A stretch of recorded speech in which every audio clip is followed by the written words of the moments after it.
एक नया घर, 3 बच्चे और एक अनोखा रिश्ता। बरसात की हल्की हल्की फुहारें पड़ रही थीं। दिल्ली की एक पुरानी कॉलोनी की संकरी गलियों में बच्चे खेल रहे थे। उन्हीं गलियों में 8 साल की अन्या अपनी साइकिल चलाते हुए पूरे मोहल्ले में घूम रही थी। अन्या बहुत चंचल और हंसमुख लड़की थी। उसे हर किसी से दोस्ती करना पसंद था। उसकी सबसे बड़ी खासियत थी कि वह किसी को उदास नहीं देख सकती थी। अन्या अपने पिता राजेश के साथ रहती थी। राजेश मोहल्ले में एक छोटा सा ढाबा चलाते थे। सुबह से रात तक मेहनत करते, लेकिन बेटी की हर छोटी बड़ी खुशी का ख्याल रखते। मां के गुजर जाने के बाद उन्होंने अन्या को कभी अकेला महसूस नहीं होने दिया। एक दिन सामने वाले खाली मकान में नया परिवार रहने आया। पूरे मोहल्ले में चर्चा होने लगी कि नए लोग कौन हैं। अन्या उत्सुकता से गेट के पास पहुंची। तभी उसने देखा कि एक लड़का ट्रक से सामान उतारने वालों को चुपचाप देख रहा है। उसकी उम्र भी लगभग अन्या जितनी ही थी, लेकिन उसके चेहरे पर मुस्कान का नामो निशान नहीं था। हाय, मेरा नाम अन्या है। तुम्हारा क्या नाम है? अन्या ने उत्साह से पूछा। लड़के ने उसकी तरफ देखा और बिना जवाब दिए अंदर चला गया। अन्या को थोड़ा अजीब लगा, लेकिन उसने मन में सोचा कि शायद नया होने की वजह से शर्माता होगा। अगले दिन स्कूल जाते समय उसने फिर कोशिश की। तुम भी मेरे स्कूल में पढ़ते हो क्या? इस बार लड़के ने धीरे से कहा। आरव। बस इतना कहकर वह आगे बढ़ गया। अन्या मुस्कुरा दी। कम से कम उसने नाम तो बता दिया था। धीरे धीरे अन्या को पता चला कि आरव का परिवार खुश नहीं था। उसके घर से अक्सर झगड़ों की आवाजें आती थीं। उसके माता पिता हमेशा किसी न किसी बात पर बहस करते रहते थे। आरव ज्यादातर समय अकेला रहता था और किसी से ज्यादा बात नहीं करता था। एक शाम अन्या अपने पिता के ढाबे पर बैठी थी। तभी उसने देखा कि आरव बाहर खड़ा अंदर झांक रहा है। राजेश ने मुस्कुराकर कहा, बेटा, अंदर आ जाओ। आरव हिचकिचाते हुए अंदर आया। राजेश ने उसके सामने गर्मा गर्म समोसे रख दिए। पैसे नहीं है मेरे पास, आरव ने धीरे से कहा। किसने पैसे मांगे? पड़ोसी हो हमारे, राजेश हंसते हुए बोले। शायद कई महीनों बाद पहली बार आरव के चेहरे पर हल्की सी मुस्कान आई। उसी कॉलोनी में एक और लड़का रहता था, विवान। विवान की कहानी भी अलग थी। उसके पिता सालों पहले घर छोड़कर चले गए थे।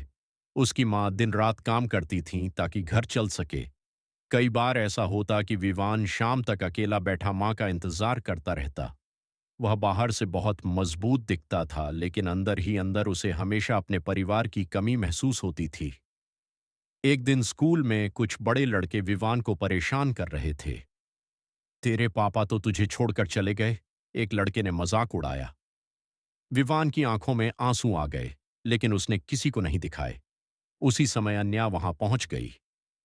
अगर किसी को तंग करना है तो मुझे करो, उसने गुस्से में कहा। लड़के हंसते हुए वहां से चले गए। उस दिन पहली बार विवान और अन्या की अच्छी दोस्ती हुई। कुछ ही दिनों में आरव भी उनके साथ शामिल होने लगा। अब तीनों हर समय साथ रहते थे। स्कूल जाना हो, पार्क में खेलना हो या ढाबे पर बैठकर खाना खाना हो, तीनों हमेशा एक साथ दिखाई देते।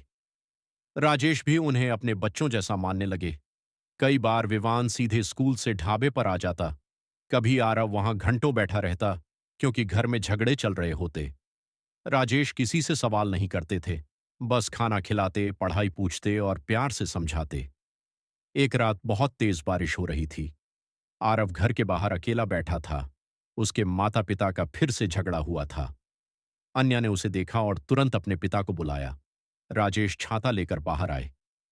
चलो बेटा, आज हमारे घर चलो। आरव ने कुछ नहीं कहा, लेकिन उसकी आंखों में आंसू थे। उस रात उसने पहली बार किसी के घर में सुकून से खाना खाया। पहली बार किसी ने उससे यह नहीं पूछा कि वह उदास क्यों है। पहली बार उसे लगा कि शायद दुनिया में ऐसे लोग भी होते हैं जो बिना किसी मतलब के साथ देते हैं। दिन बीतते गए। तीनों बच्चों की दोस्ती और गहरी होती गई, लेकिन जिंदगी हमेशा आसान नहीं रहती। एक दिन विवान की मां की तबीयत अचानक खराब हो गई।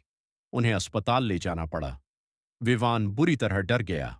अस्पताल के बाहर बैठा वह रो रहा था। तभी अन्या और आरव वहां पहुंचे। दोनों उसके पास चुपचाप बैठ गए। किसी ने बड़े बड़े वादे नहीं किए, किसी ने लंबी बातें नहीं की। बस साथ बैठे रहे। कभी कभी मुश्किल समय में यही सबसे बड़ी मदद होती है। उस दिन विवान को एहसास हुआ कि परिवार सिर्फ खून के रिश्तों से नहीं बनता। परिवार वो लोग होते हैं जो मुश्किल वक्त में आपका हाथ पकड़कर खड़े रहते हैं। कुछ महीनों बाद कॉलोनी में एक छोटा सा उत्सव रखा गया। सभी परिवार शामिल हुए। बच्चों के लिए नाटक और खेल आयोजित किए गए। अन्य आरव और विवान ने भी एक टीम बनाई।